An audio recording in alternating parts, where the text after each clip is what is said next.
Now, today's top stories and Power of 5 weather from News 5. Sponsored by Akron Children's Hospital. Good Sunday morning, Northeast Ohio, as we wrap up a week still dominated by last month's ruling by the Supreme Court on abortion. Ohio thrust into the spotlight with the story of a 10-year-old girl who was raped and forced to go to Indiana for an abortion, a story that a week ago many Republicans were still questioning. That changed this week when a suspect was arrested and charged. On Fox News Monday, Ohio Attorney General Dave Yost questioned the validity of the case of a 10-year-old rape victim having to go to Indiana for an abortion because of Ohio's abortion laws. Yost, who runs the state's crime lab, said he could find no case matching that description. We have regular contact with prosecutors and local police and sheriffs. Not a whisper anywhere. There is no case request for analysis that looks anything like this. News of the arrest of a suspect in the case brought cries from his opponent, Jeff Crossman, for an apology. I'm just stunned and dismayed that an Ohio Attorney General would misstate the law, misstate the facts, and simply refuse to acknowledge the mistake and apologize to the people of Ohio.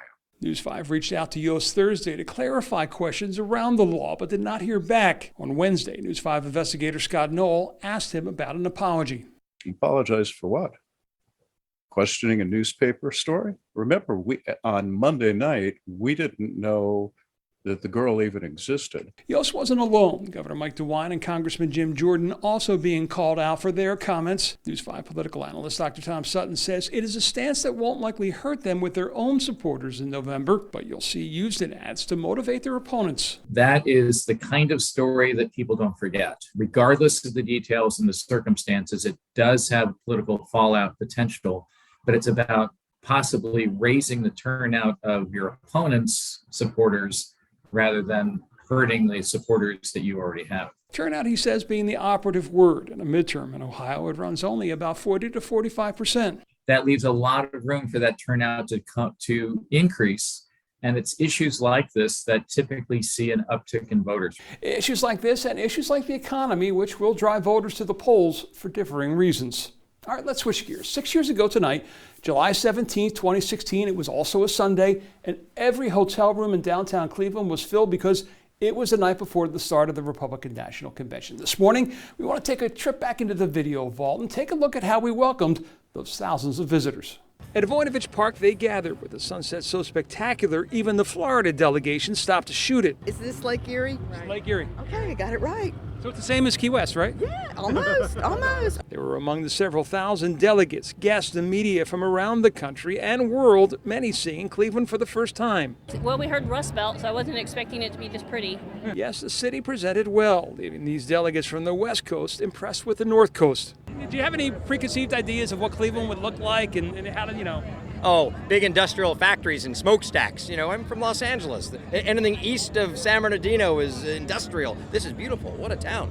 And these museums. I can't wait to come back and bring my kids. Cleveland didn't go after this convention for the economic impact of just this 1 week. They went after for the long-term benefit of showing the world this is a new Cleveland, sending all these folks off as ambassadors of it. When we wake up on Friday morning, the next question is what's next?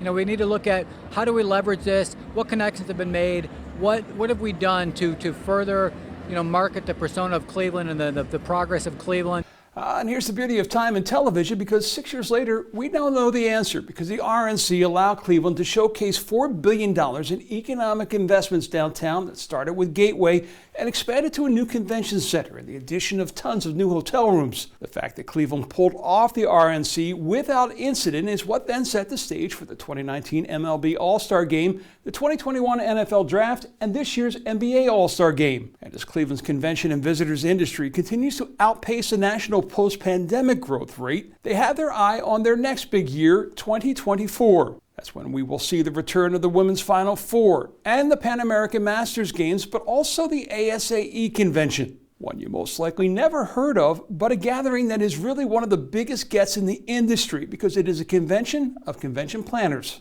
It's as big in many ways as the RNC. It is by far the largest gathering of meeting and convention planners and decision makers in the country. Somewhere between $200 million and $500 million in new future convention business will be booked as a direct result of those people coming to Cleveland, seeing it for themselves, and making a decision that this is a place that they want to be. Those visitors will see a Cleveland that didn't exist in 2014, and research shows they'll see something else as a result of the city being on the big stage in recent years. They'll see an attitude in Clevelanders that didn't exist either. You know, I think we were a little more apologetic back 8 years ago. We still love that underdog mentality. It's who we are. It keeps us going, that fighting spirit of Cleveland.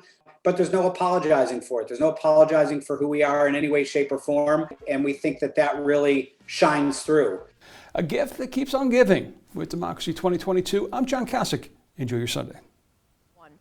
Rain will become widespread as we move into the afternoon, starting in our western communities, pulling to the east as we get into the afternoon. And then after 3 p.m., widespread heavy rain, a couple of strong storms will be likely. We'll have dry periods, but you notice here that rain is a consistent theme throughout the rest of today, tonight, and into tomorrow. Temperatures are around the upper 70s to lower 80s. Rain and storms finally end by Monday evening.